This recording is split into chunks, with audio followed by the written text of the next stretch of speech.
Hey guys, Stephen here, and it's not a DIY guide this week. It is a bit of an offshoot, really, where I'm going to talk about singles and record singles because just recently it's 70 years since the first record single, 45 RPM, and I thought that was a bit nuts. And I wanted to kind of reminisce as much as I could about what I thought about them, maybe get some feedback from you guys, what you think about record singles. I didn't really get that many growing up, to be honest. My first record single, I can't even say single. My first record single I can remember getting was, this is embarrassing, Everything I Do It For You by Bryan Adams. Yeah. But you know, when you're younger, you take what you can, you serve from what the radio gives you. You know, there's no taste fairy giving you all this amazing, taste in music at that point. Definitely not. But yeah, and I didn't have any money, so that's what I basically had when I was younger. And that's not to say that years later I didn't just kind of collect singles along the way when I could. Nowadays you don't really see record singles anymore. I mean, you've got Jack White's Third Man Records, which still puts out 7-inch records, and you probably see that on Bandcamp as well, but it's not as kind of favourable as, albums, vinyl albums, which have obviously, there's a big resurgence in that lately. But compared to, that, and CDs definitely on the way out on the I've still got a good bunch of CDs, which I'll probably do a video about soon. But anyway, I want to get back to this because I want to reminisce, because I've got a box here of singles, and I don't really go through them that often. Maybe not in the last couple of years. I mean, there's one I threw in there recently, and I just want to kind of go through and see, have I got good taste, bad taste, whatever. Because I don't normally put a single on, basically because as soon as you put it on, you're going back over to put it off. I don't mind it with albums because it's like you play one side and you play the other side. It's kind of a romantic notion of that. But with singles, it's more trouble with what's worth. More trouble than what it's worth. Yeah, that's the phrase. So, okay, so the first record in this box is Kate Bush, Running Up That Hill. Now, I don't think it's coloured or anything, no. Do you remember when records were in black? Back in the day, they were all black. And now it's all, you can't get black records anymore. It's all special edition cherry red, etc. Anyway, Kate Bush, Running Up That Hill. I actually bought this last year, so this isn't going back like hundreds of years or anything. Hundreds of years, what am I talking about? And it has got the lyrics for the track on the back, which you probably can't see. 1985, this was released. And the B-side was... What is the B-side? The B-side was... Under the Ivy, which I can't actually remember what that was like. I'll have to have a listen. But anyway, to be honest, I love Kate Bush, and I just wanted to pick this up because it's one of my favourite songs of hers, and it was a cool little cover. And she's got kind of a tattoo on the back, which I don't think is real, but looks fun. Anyway, that's that one done. Second up is Blondie, Sunday Girl, and I don't know if this is actually mine or Lindsay's, but because Lindsay, my wife, is a big Blondie fan, so it kind of makes sense if it's hers. But anyway, it's in my box, so it's mine. So yeah, Sunday Girl, and the B-side is I Know But I Don't Know. Still black vinyl. We're doing well with the classic black vinyl. I like on the back here where it just shows you the albums. Different albums you can get. You can have advertising the albums. I mean, I don't understand why they did that. Like, was the song not featured on an album? I can't remember. Maybe cut to a bit of info about that. Oh, this is definitely not mine. How are these getting in here? This is Madonna, Into the Groove. Obviously, the front cover's got Rosanna Arquette from the Desperately Seeking Susan soundtrack. The B-side is Shooby-Doo. Classic. Yeah, moving on. Definitely not mine. Right, okay. There are some good modern contemporary tracks. We'll get to those. But before that, we've got... I mean, this is classic. You've got to have this in your arsenal for your singles arsenal. This is a pop single at its best. especially around Christmas. Do they know it's Christmas?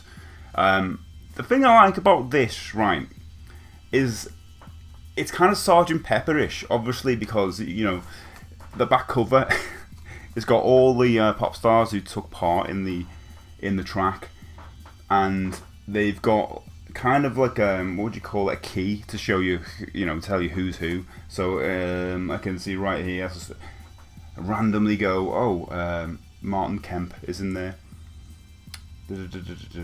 So the A-side is Do They Know It's Christmas, and the B-side is Feed the World. I'm not really sure what the B-side is, Feed the World. Maybe it's just top of my head I've got to say it's maybe it's a instrumental version of the title track. You've got to have that track. It's good for Christmas. Okay, next up we've got, I don't remember where I got these, because obviously I would have been too young to have went out the shops and bought this. I mean, what year was that? Next up we've got Dexy's Midnight Runners with Come On Arlene. And then side 2 has got The Dubious. Yeah, not much you can say about that. I just used to be a track I used to love. Don't really like listening to this track anymore. Don't know what it is. It's just run out of steam, maybe. Okay, this record, I have no idea why it's in here. Because it's football related, and I'm not a football fan in the slightest, but it's an Everton record, Everton 1985, the official team record. I would have been 4 when this came out, so I have no idea why I own this. I don't know if it's from my dad, or did I just pick it up somewhere, because my whole family is like Evertonians, but yeah, I'm not into football in the slightest. It's actually got some lyrics in the back, so you'd be interested. I mean, they're not really easy. The verse is Everton forever, we are our way together, getting stronger every day, we are winners all the way. People will probably argue with that. Oh no, yeah, it's pretty good. Alright, we're going to, oh god, wow, Razorlight. Okay, Razorlight in the Morning. I was never really a big Razorlight fan, but I did like this track. I don't know what it was. It's just this track was pretty cool. Yeah, this is quite a modern one, because I think it was in the early 2000s. So yeah, 2006. That's not early 2000s, is it? HMV and the like would start stocking like singles, and it was the only way you get. It was kind of like a novel. It was a novelty thing, because singles weren't really selling that well on CD, I think. So the only way they kind of sell up for us through like a 7-inch record. They don't really do that nowadays. Well, now I think the odd artist would do it, but back then there was a slew of some artists who were doing it. Going from 2006 to 1980 odd, which is Fergal Sharkey's A Good Heart. Okay, I've got to admit, I'm not going to go and say, oh, why is this in there? Because I do like 80s music. I do like 80s pop music. I don't know what it is. It's just one of those things. Like, I know there's a record in here which will be the what would they call it? Would unlock all of why I'm into all of this kind of stuff. But anyway, I love 80s music, and you're gonna see more of it. Starship, Nothing's Gonna Stop Us Now. This is a great song, a great pop song. Obviously, from the movie Mannequin, and yeah, do you know what? I'm gonna lose any kind of cool points, but I bloody love the film Mannequin. It's a great film. I remember sitting up late at night, and when I was a kid, and it just come on at midnight sometime. I was just blown away by that movie, because I used to be absolutely obsessed with Kim Cattrall in that movie. I mean, that was me growing up, and I must have been about 6 when this came out, so obviously seen it a little bit later when it got on TV. But Kim Cattrall, I used to be obsessed with it. From Liverpool as well. 99 Red Balloons, another track that I kind of liked when I was a kid, and I don't like anymore. It's another one that's kind of run out of steam, but it has got the, I think it's got the German version as a B-side. Right, I don't know why this is an embarrassment. This why Paul McCartney's We All Stand Together, and then the B-side's got the humming version from the animated featurette Rupert and the Frog song. I like the artwork. I'm obviously a big Beatles fan, kind of a big Paul McCartney fan, not all of his stuff, but I did like this as a kid. I loved this track. I wasn't really into Rupert. That sounded really weird. Moving on. Okay, one of my favourite ever bands, Manic Street Preachers, and this Motorcycle Emptiness, one of the best guitar riffs ever made, I would think. When you learn to play that on the guitar, you feel awesome. It's just really fun to play, especially with a lot of distortion and stand up, stand back. Motorcycle Emptiness and the B-side is Bored Out of My Mind. What a track. I'm so glad to own that one. This is a bit of a special one. It is... buttons. I'm obviously going to censor that because YouTube won't like it. But yeah, I got into this band. I say band. There's a group. There's two of them. Electronic duo. I got into these guys in the MySpace era. I bought this off MySpace. Believe it or not, it was a picture disc, and it was 961 or 19. I'm going to say 961. So I think they only made 1,000 of these. And it's Bright Tomorrow off the first album, I think, with the B-side A Little Bloody Shoulder. 2007 on ATP Records. I absolutely loved this group. I remember finding them on MySpace and buying this straight away. And then I think a little while later went to see them when they were supporting Mogwai of all bands. I mean, what a great lineup anyway. And then I went to see those guys years later, and one of them, Ben, as Black Mass, absolutely stunning as well. This Mogwai and with Bill Wells and Aidan Moffat, it's like a split. I think this is a split for Record Store Day. Yeah, it was Special N. Do you know what? I can't actually remember what it sounded like, but to be honest, I was this Record Store Day and I loved the cover. It was funny. I'm a big Mogwai fan, so I thought, why not? Right, before when I was talking about 80s music and how much I love 80s music, there's one 80s group I absolutely adored when I was a kid. The first group I ever liked, and that was Roxette. For me, I don't know what it was. It's just the emotional chord changes, really simple hooks, but like really charming lyrics, and it just got me right there when I was a kid. Like It Must Have Been Love, obviously, it's a big hit, but everything they kind of did in the 80s, I really liked. I don't know what it was. I just kind of that music came to me, and don't know, I sucked it all in. As much as everyone might say, hey, they're cheesy, blah blah blah, Roxette in the 80s were fantastic. Like, really good songwriters. So, great track. Going from an 80s band to a more contemporary band, Arcade Fire. And now this is the Neighbourhood 3 Power Out album version, and you've got an August session as a B-side. Now and this is the first coloured vinyl. You can see it's contemporary because we've got like see-through white vinyl kind of thing. Let's kind of say white vinyl. It's kind of coloured. Goes with the aesthetic of the cover. Absolutely adore Arcade Fire. One of my favourite bands of all time. That's why I've got another record by them, and it's Rebellion off their first album as well. Is that coloured vinyl? Of course it is. Do you know what? It's actually quite beautiful. It's white, but it's see-through, and you can see kind of like I don't know if you can see it on there, but it's like a pattern within. It's absolutely gorgeous. Art and design by Tracy Morris. I was going to say that because it's a nice design. Yeah, really like that. The Strokes, Reptilia. This is a great track. I think it was off their second album. Really like the Strokes when it came out. I remember you were able to, because the album was quite short, and I was able to put their album on the same CD as the Hives album, which was popular at the time. I own both albums. Sorry, don't arrest me.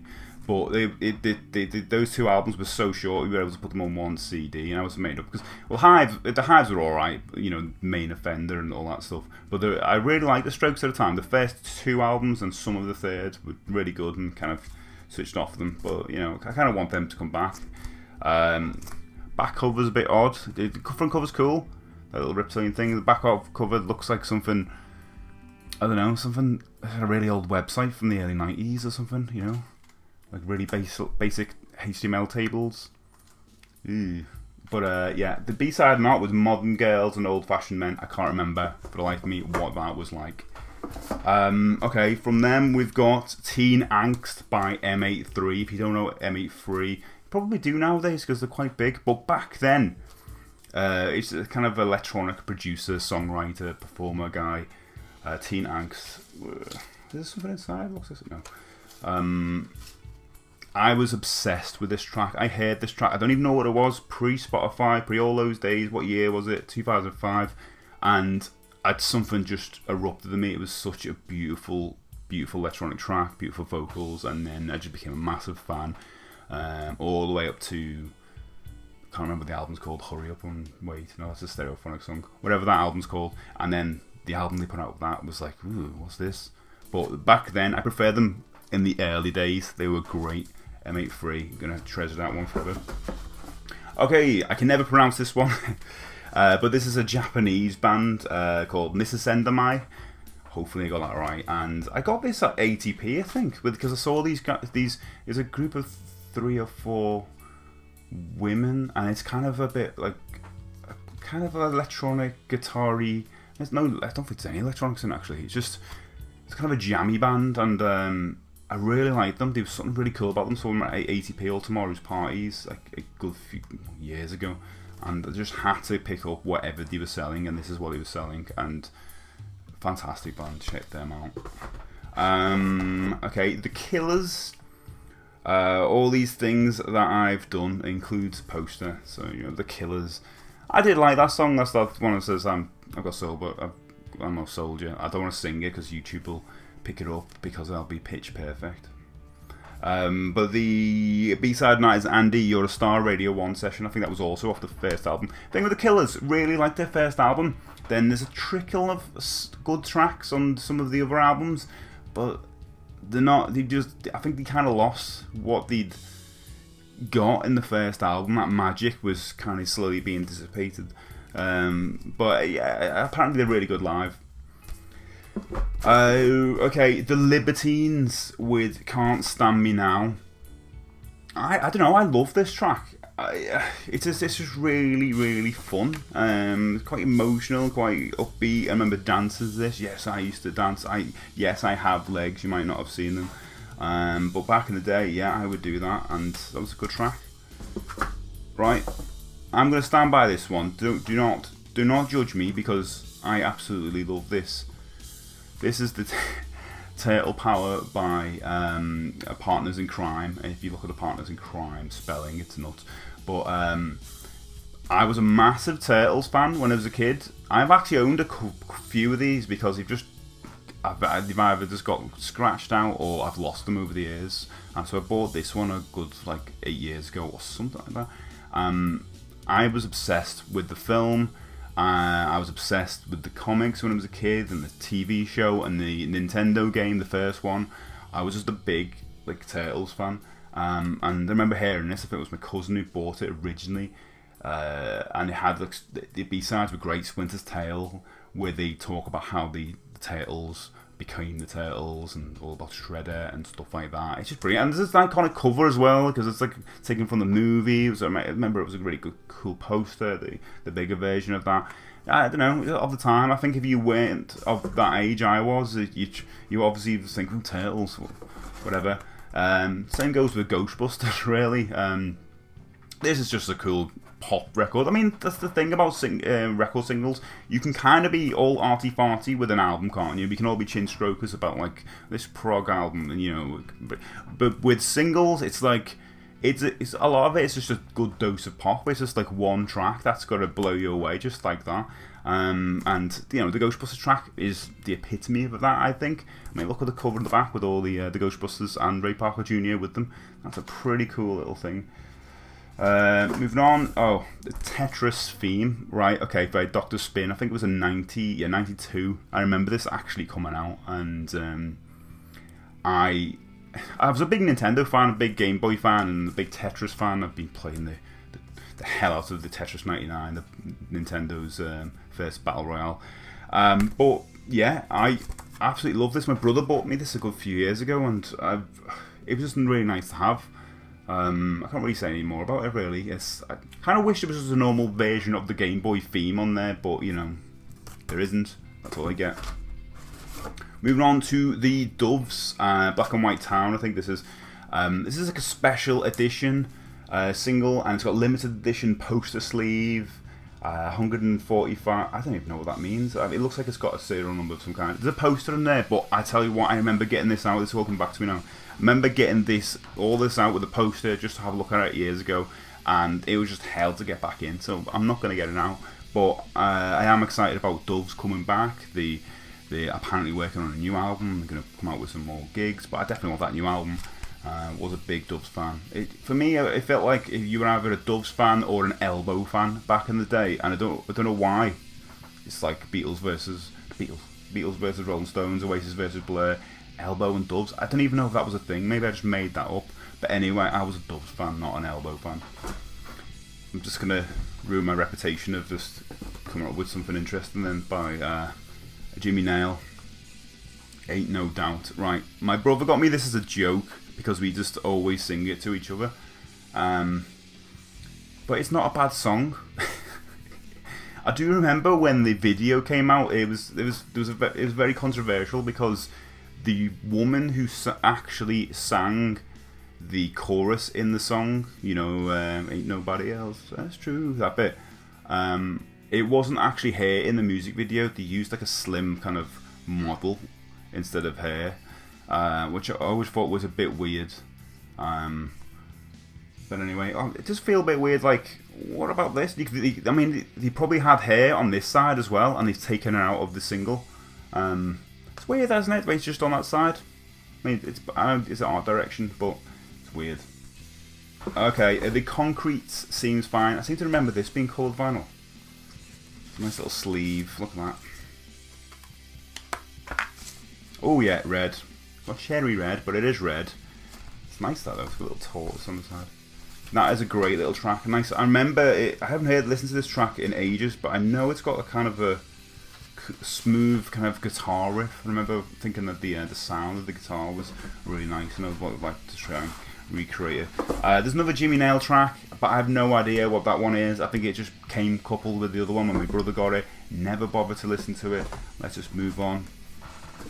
Okay, another Blondie track. This is Denis.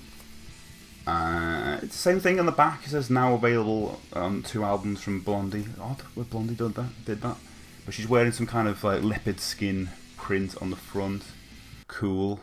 Okay, another picture disc. This is Errors with Magna and Carter. I used to be a massive fan of Errors. Seen them a good few times, to be honest. But I've kind of forgot about them. I haven't thought about them in years. I might actually go back and listen to them. You know, there's a good thing about going through records, especially albums as well. I like to just pick one out at random, and you just might come across something you haven't even thought about in years. It's a great feeling. Just like I've left the price on this, 99 pence. This cost Interpol Slow Hands. I think it was off the second album, I want to say. The thing with Interpol again is that I liked their first album. I thought it was flawless. Every track on it was great. And then the second album came out. Cannot remember the name of it. But it was a trickle of the tracks that were really quite good. And then the next album came out. And I was like, and then everything they've ever put out since then, I'm just like, I want you to be good again. Okay, I was a massive fan of Yeah Yeah Yeahs. And this is Y Control. I kind of wish I would have bought Maps or something like that, but too late, I guess. Y Control. It might have been a reissue this year's later as well, you know. Yes, I kind of want them to come back, but I think they tried to come back, but not kind of hit as. Again, first album syndrome. Loved their first album, and then the second one, It's a Blitz, was a little bit more electronic. I actually still like that, and then kind of just trickled off. Okay, Roy Snop with What Else Is There? God, I haven't heard this one in years. Such a good track, great vocal. I can't remember who's the vocal on this. Another one of my favourite artists is PJ Harvey. You Come Through. God. She's one of those artists who goes away and then comes back with an album that really surprises you. And that happened with the Let England Shake. What an album. Then the album after that wasn't as good. But yeah, Let England Shake was amazing. Okay, we got Madonna, Holiday. This is definitely my wife's because this is her favourite song. I mean, it depends what day it is, but I think this is her favourite song. I think I might have bought her this. Holiday. What a track. Franz Ferdinand, I don't know why it's in there because I've never really been a Franz Ferdinand song. I like fan. I like Take Me Out, but I must just pick this up because it was cheap or something. Michael, I remember just seeing it and thinking the artwork kind of looked cool, but now I just look at it and go, it's not really. I feel like throwing it. Black Keys. This was a blind buy because I'd never ever heard anything about the Black Keys. I think I remember liking it, but I don't think I remember liking it as much as to listen more. Morrissey, first of the gang to die. I love the Smiths, obviously, as everyone does when they find the Smiths. And then you find like Morrissey's career, and I'm not one of those people who just go up madly into Morrissey. I don't think I've ever been really into his albums, but some of his singles like Suede Head and Every Day's Like Sunday, those kind of things. And then this one came out and it had a brilliant guitar riff in it and really good vocal melody, and it was just a really good track. But it's not colour. But My Life is a Succession of People Saying Goodbye as his B-side. Lovely story, Morrissey. The Beta Band, okay. Weirdly backwards on this. Outside Radio Edit and Outside Roman Noise Room Mix. Beta Band, my good friend Bud got me into the Beta Band in my first incarnation of one of my first bands many, many years ago. And at that point I was like, I've got to have anything Beta Band, and I think this was from their last album before they split up. What a band! They were so good, man. If you've never heard them, just listen to Dry the Rain or watch Dry the Rain in high fidelity. The section and that's cool. But yeah, they're such a cool band. They need to come back. Another Interpol track. Okay, Tom York's Harrow Down Hill. This is from his first solo album.